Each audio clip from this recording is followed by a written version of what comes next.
Hola, ¿qué tal? Bienvenidos a una nueva emisión de noticias de Directo América por France 24. Yo soy Andrés Mesa Muñoz y a continuación los titulares. La Fiscalía de Turquía pide 2000 años de cárcel para el alcalde de Estambul, Ekrem İmamoğlu, quien está encarcelado desde marzo a la espera de un juicio por cargos de corrupción. La oposición volvió a decir que las acusaciones contra el alto funcionario son una tontería y una vergüenza. El presidente de Francia, Emmanuel Macron, recibió en el Palacio del Elíseo al jefe de la Autoridad Nacional Palestina, Mahmoud Abbas. Ambos discutirán la plena implementación del acuerdo de cese el fuego en la Franja de Gaza y otros puntos como la gobernanza del enclave. En Pakistán, el movimiento talibán que opera en ese país se atribuyó el ataque suicida en Islamabad que dejó al menos 12 personas muertas. El atacante detonó un artefacto explosivo a las afueras de un tribunal al cual pretendía entrar.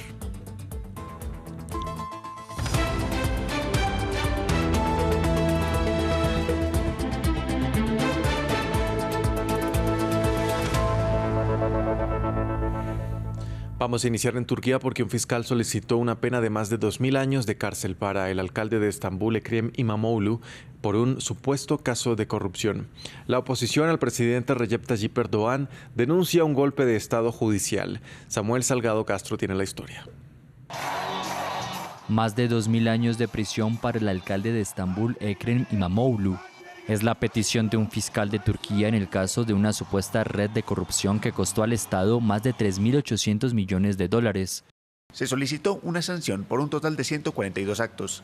Se están llevando a cabo investigaciones sobre algunos de los sospechosos contra quienes se han iniciado acciones legales. Esta información se publica para conocimiento del público. Fiscalía General de Estambul.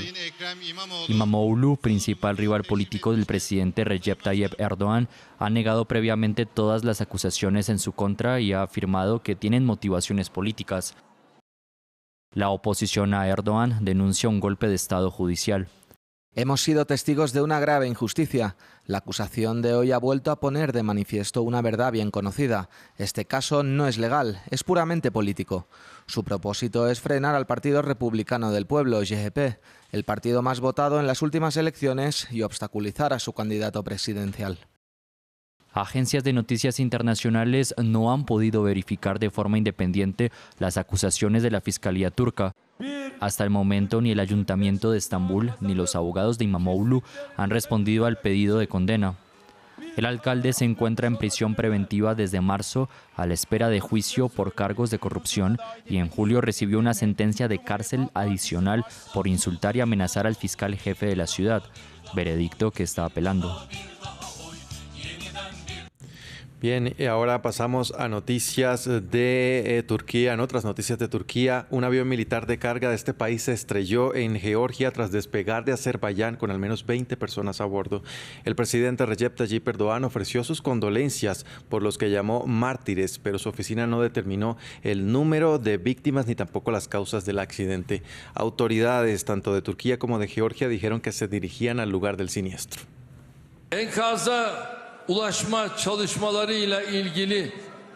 Continuamos nuestros esfuerzos en coordinación con las autoridades competentes para acceder a los restos del avión.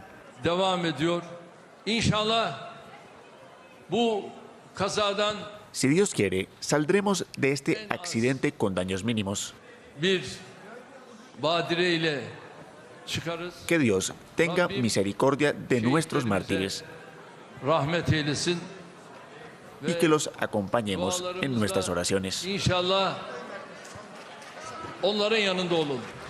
En Israel, el partido ultraderechista del ministro de Seguridad, Itamar Ben-Gvir, logró aprobar en primer debate un proyecto de ley que busca instaurar la pena de muerte para las personas denominadas como terroristas que hayan cometido asesinatos con motivaciones racistas. La iniciativa, que aún debe pasar por 3 votaciones más para que se convierta en ley, ha sido duramente cuestionada por colectivos árabes y varios partidos de oposición.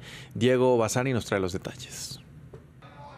La ultraderecha israelí impulsa la pena de muerte. El Parlamento aprobó en primer debate una iniciativa promovida por el partido Poder Judío, liderado por el ministro de Seguridad Nacional, Itamar Ben-Gvir, que estipula la posibilidad de aplicar la pena capital contra aquellas personas denominadas como terroristas que atenten contra la vida de un ciudadano de Israel.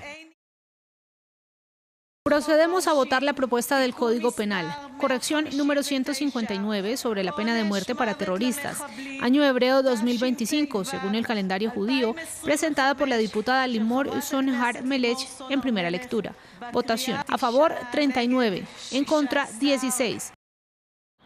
Según informó el Parlamento israelí, el proyecto contempla la pena de muerte cuando los asesinatos estén motivados por racismo con el objetivo de perjudicar al Estado de Israel y la resurrección del pueblo judío en su tierra. Una postura cuestionada por el líder del partido de oposición, Hadash-Ta'al, quien argumenta que la ley podría estar parcializada contra la población árabe y los palestinos.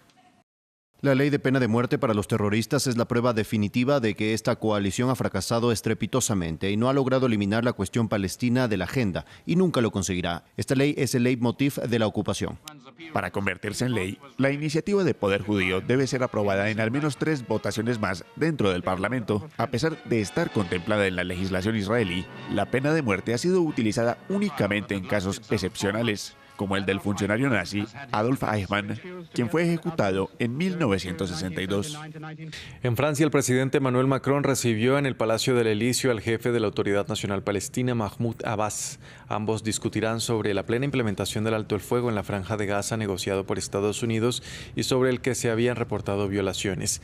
Se espera que también aborden los pasos a seguir en el plan de paz, sobre todo en temas como la seguridad, la gobernanza y la reconstrucción del enclave palestino. Pasamos a Pakistán. Al menos 12 personas murieron tras un ataque suicida reivindicado por los talibanes pakistaníes que ocurrió frente a un edificio judicial en la capital, Islamabad. De acuerdo con el gobierno, el atacante había intentado entrar a dichas oficinas a pie, pero detonó el artefacto en la parte de afuera cerca de un vehículo policial.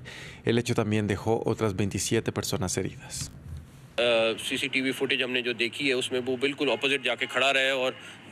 En las imágenes de las cámaras de seguridad se observa al atacante frente al edificio buscando una forma de entrar. Dado que existen controles de seguridad para todas las personas que acceden al juzgado, no pudo entrar y en su lugar atacó un vehículo policial. Nuestra prioridad ahora es identificarlo y les aseguro que lo haremos en las próximas horas.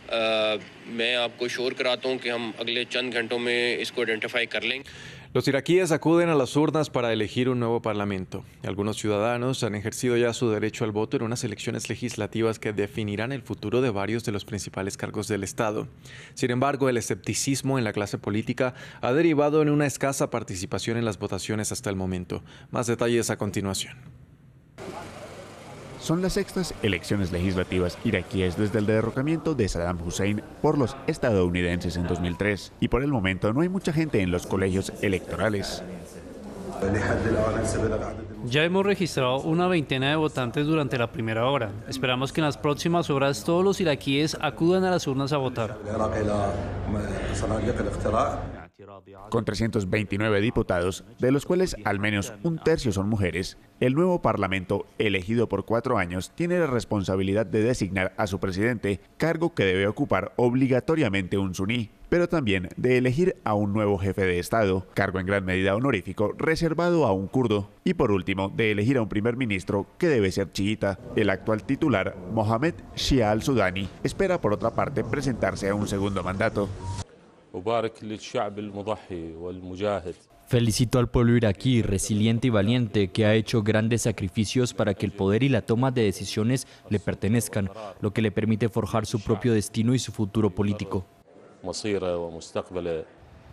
El futuro gobierno deberá intentar mantener la estabilidad actual del país, buscando obtener a su vez un equilibrio en sus relaciones con Irán y Estados Unidos. La población iraquí también espera que se realicen inversiones en las infraestructuras obsoletas del país. Sin embargo, la escasa confianza que se tiene en la clase política iraquí hace temer una baja participación, quizás incluso inferior al 41% registrado en 2021, que ya era la cifra de participación más baja desde la caída de Saddam Hussein.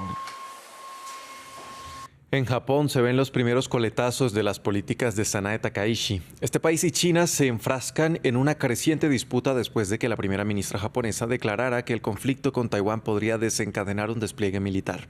El pronunciamiento de la mandataria, aunque inédito por parte de líderes japoneses, reafirma un aparente cambio drástico en la política de seguridad japonesa posguerra. Un eventual ataque de la República Popular China a Taiwán podría amenazar la supervivencia de Japón, según la nueva primera ministra de ese país, Sanae Takaichi. Un término legal creado en 2015 que permite a los primeros ministros de Japón desplegar las Fuerzas Armadas. El gobierno de Xi Jinping, que ha reafirmado su compromiso con la política de una sola China, respondió con firmeza a lo que parece ser un cambio drástico en la política de seguridad japonesa de posguerra. China insta a Japón a reflexionar sobre la cuestión de Taiwán y sus responsabilidades históricas, a respetar el principio de una sola China y el espíritu de los 4 tratados políticos entre China y Japón, y a dejar de cruzar líneas rojas y enviar señales negativas a las fuerzas separatistas que abogan por la independencia de Taiwán. La creciente tensión entre Beijing y Tokio causó la intervención de Estados Unidos. El embajador estadounidense en Japón, George Glass, afirmó el lunes que el cónsul de China en la ciudad japonesa de Osaka amenazó a la primera ministra Takaichi y al pueblo japonés, tras una publicación del diplomático chino en X que instaba a cortarle la cabeza al entrometido, en aparente referencia a la primera ministra japonesa. En Taiwán exigieron respeto a Sanae Takaichi. Estas acciones inapropiadas por parte de los diplomáticos chinos solo dañarán la imagen de su propio país. Hasta antes de los comentarios de Takaichi el pasado viernes, los líderes japoneses habían evitado mencionar a Taiwán en la discusión de posibles despliegues militares, manteniendo una ambigüedad estratégica que también favorece el principal aliado de seguridad de Tokio, Estados Unidos. En Rusia, el ministro de Asuntos Exteriores, Sergei Lavrov, dijo que su país estaba dispuesto a realizar ensayos nucleares si cualquier otra potencia lo hace. Sus declaraciones reviven las tensiones en torno a las palabras del presidente estadounidense Donald Trump, quien había advertido sobre este escenario después de que Moscú anunció pruebas de armas con capacidad nuclear. Nuestra postura de principios fue enunciada por el presidente ruso Vladimir Putin hace 2 años, en 2023. Al responder a una pregunta al respecto durante uno de sus discursos, dijo que si alguna potencia nuclear realiza ensayos nucleares, que no sean ensayos de sistemas de lanzamiento ni ensayos subcríticos, Rusia hará lo mismo.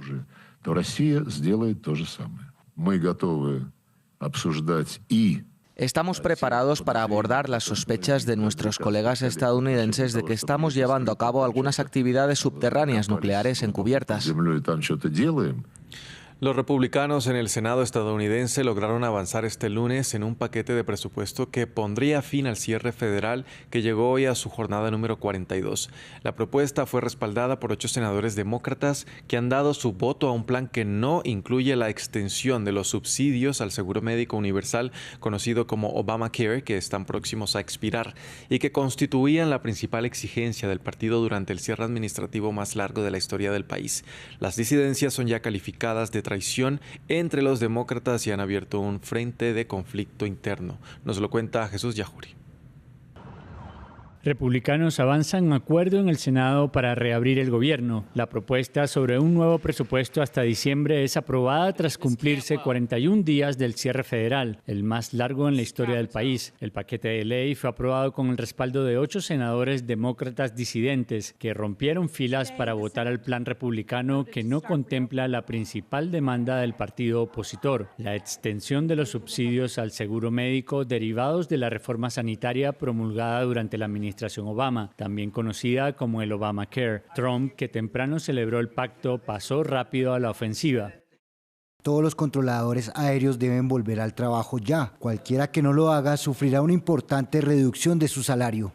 El cierre obligó a 13.000 controladores aéreos y agentes de seguridad a trabajar sin salarios. Trump ofreció un bono de $10.000 a aquellos que no se ausentaron de sus puestos, aunque luego admitió que no sabía de dónde saldría el dinero. Mientras las deserciones en el Partido Demócrata expusieron las divisiones con acusaciones de traición y llamados a la renuncia del líder Chuck Schumer, que de momento tiene el apoyo de su homólogo en la Cámara Baja, Hakeem Jeffries. No vamos a apoyar una ley de gastos partidista de los republicanos que siga recortando la asistencia sanitaria de los estadounidenses. Vamos a seguir luchando para ampliar los subsidios al Obamacare. El presidente de la Cámara de Representantes instó a los legisladores a regresar de inmediato al Capitolio tras un receso prolongado. La ley aún debe aprobarse en la Cámara Baja antes de ser enviada al presidente para su firma, un proceso que podría extenderse hasta el próximo lunes. Hasta aquí este informativo. Gracias por acompañarnos.